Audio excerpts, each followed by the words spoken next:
नमस्कार साथियों, हाजिर हैं आपके सामने एक और वीडियो लेकर के जिसमें हम आपको पंचायत चुनाव से जुड़ी हुई बिल्कुल हाँ हरियाणा के जो पंचायत चुनाव हैं उनसे जुड़ी हुई एक और खबर सुनाएंगे और आपको बताएंगे कि जो उपायुक्त चुनाव अधिकारी हैं उन्होंने जो जिले के उपायुक्त और जिला निर्वाचन अधिकारी जो हैं उनको क्या निर्देश दिए हैं, किन किन तैयारियों के ऊपर उन्होंने उनको दिशा निर्देश जारी किए हैं कि आपको इन तैयारियों की रूपरेखा तैयार करनी है और इन तैयारियों को अमली जामा पहना के रखना है, क्योंकि कभी भी पंचायत चुनाव की अधिसूचना जारी हो सकती है। लगभग 22 जुलाई तक का ये टाइम है, उसके बाद कभी भी ये नोटिफिकेशन आ सकती है।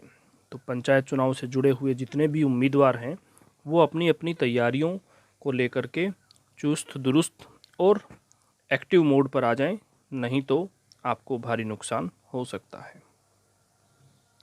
लेकिन इन सब चीज़ों से पहले अगर आप हमारे चैनल पर नए हैं तो इसे सब्सक्राइब करना ना भूलें और इस चैनल को ज़रूर सब्सक्राइब कर लें। इस वीडियो को लाइक और शेयर भी कर दें अगर आपको अच्छी लगे तो। अब शुरू करते हैं। जो हरियाणा के जो पंचायत चुनाव हैं, राज्य निर्वाचन आयोग और उपायुक्त ने ये निर्देश पंचायत आम चुनाव 2022 की तैयारी हेतु सभी जिला उपायुक्त और जिला निर्वाचन अधिकारियों को दिए हैं, जिसके संदर्भ में उन्होंने कहा है कि राज्य में छठे पंचायती राज संस्थाओं के आम चुनाव 2022 में करवाए जाने प्रस्तावित हैं। चुनावों की तिथिबद्धता को ध्यान में रखते हुए मतदाता सूची के अंतिम प्रकाशन के तुरंत बाद ही चुनाव कार्यक्रम जारी किया जाना संभावित है, क्योंकि 22 जुलाई का टाइम है जो मतदाता सूची का अंतिम प्रकाशन किया जाना है। इसलिए इन आम चुनावों के लिए आप अपने ज़िले की प्रशासनिक मशीनरी को चुस्त दुरुस्त करते हुए चुनाव संबंधी आवश्यक तैयारियां शुरू कर दें। साथ ही आपको निम्नलिखित बिंदुओं पर भी आवश्यक कार्रवाई किए जाने हेतु अनुरोध किया जाता है। सबसे पहला पॉइंट जिसमें आता है कि जो पंचायती राज संस्थाओं जैसे कि ग्राम पंचायत, पंचायत समिति, पंच और सरपंच और जिला परिषद के आगामी आम चुनाव के लिए 1000 मतदाताओं पर एक पोलिंग बूथ बनाने का निर्देश दिया जाता है।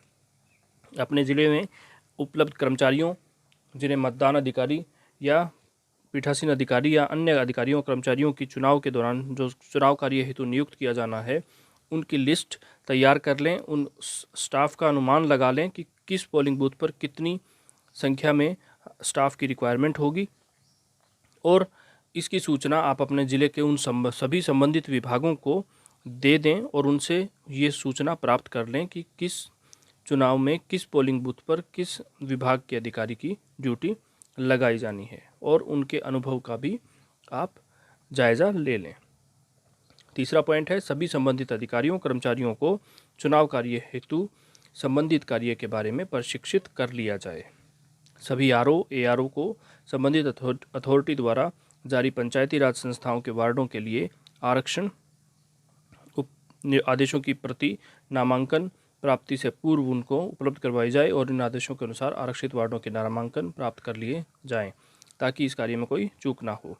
यह सुनिश्चित कर लें कि चुनाव सामग्री EVM मतपेटी आवश्यक मात्रा में उपलब्ध हैं। हरियाणा राज्य निर्वाचन आयोग द्वारा सरपंच सदस्य, पंचायत समिति एवं सदस्य, जिला परिषद के चुनाव EVM से करवाए जाने प्रावधान हैं, जिसके लिए संबंधित अधिकारियों को EVM की ट्रेनिंग चुनाव से पूर्व दे दी जाए। पंचों का चुनाव मतपत्र से होगा, तो सुनिश्चित कर लें कि बैलेट बॉक्स की संख्या उपलब्ध मात्रा में है। यदि अतिरिक्त मतपेटियों की आवश्यकता है तो इसकी मांग तुरंत आयोग को भेज दें। सातवां पॉइंट है, पंचायती राज संस्थाओं के चुनाव के लिए मतदान केंद्रों की समुचित व्यवस्था हरियाणा पंचायती राज नियम के तहत कर ली जाए, क्योंकि पंच सरपंच के चुनाव एक साथ तथा सदस्य, पंचायत समिति एवं सदस्य सभी परिषद के चुनाव एक साथ करवाए जाने की संभावना है। मतदान केंद्रों की सूची नियमानुसार प्रकाशित की जाए। संवेदनशील व अति संवेदनशील मतदान केंद्रों की पहचान पहले से ही कर ली जाए और उनकी सुरक्षा बारे पुलिस विभाग से मिलकर सभी से आवश्यक कदम उठाए जाएं, ताकि मतदान केंद्रों पर हिंसा, लूट, बूथ कैप्चरिंग इत्यादि की घटना ना हो। इसलिए सभी मतदान केंद्रों पर सुरक्षा बलों, रोशनी, पीने के पानी आदि का समुचित व्यवस्था कर ली जाए। पॉइंट नंबर 9, चुनाव के लिए जितनी गाड़ियां या जीपों की आवश्यकता हो अन्य विभागों से प्राप्त करने के लिए सूची तैयार कर ली जाए। नंबर 10, नियुक्त किए जाने वाले मतदान पीठासीन अधिकारी व तथा रिजर्व में रखे जाने वाले अन्य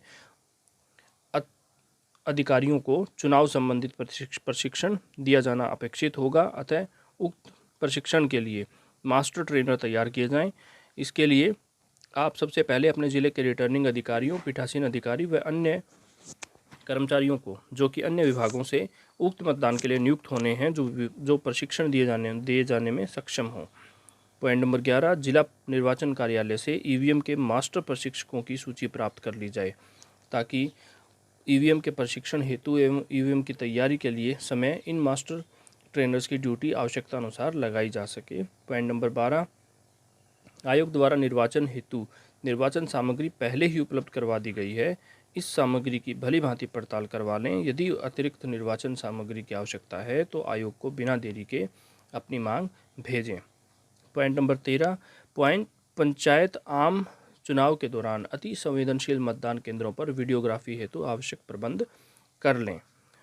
14, इसके अलावा आपसे अनुरोध किया जाता है कि आरओ, एआरओ तथा पीओ और एपीओ एवं पोलिंग अफसर तथा अन्य अधिकारी की ड्यूटी उनके पैतृक गांव वार्ड में ना लगाई जाए।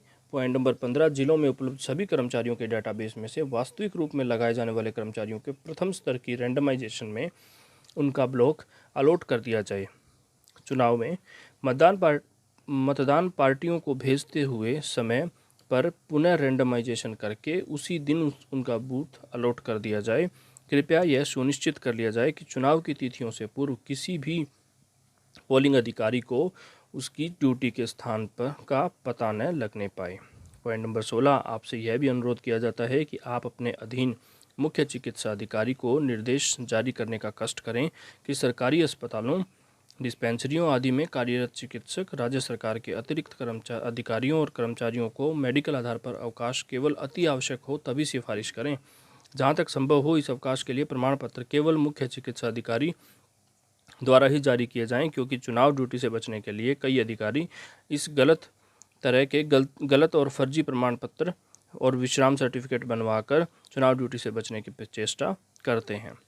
पॉइंट नंबर 17, मतगणना केंद्रों की स्थापना करने से पहले उनकी पहचान कर ली जाए कि वह मतदान स्थान तथा पंच सरपंच के लिए मतगणना के लिए उचित है या नहीं। मतगणना के लिए समुचित व्यवस्था की जाए। जहां बहुत ही आवश्यक हो तो मतगणना केंद्रों में बैरिकेड लगाए जाएं। चुनाव से संबंधित सभी तैयारियां समय पूर्व कर ली जाएं।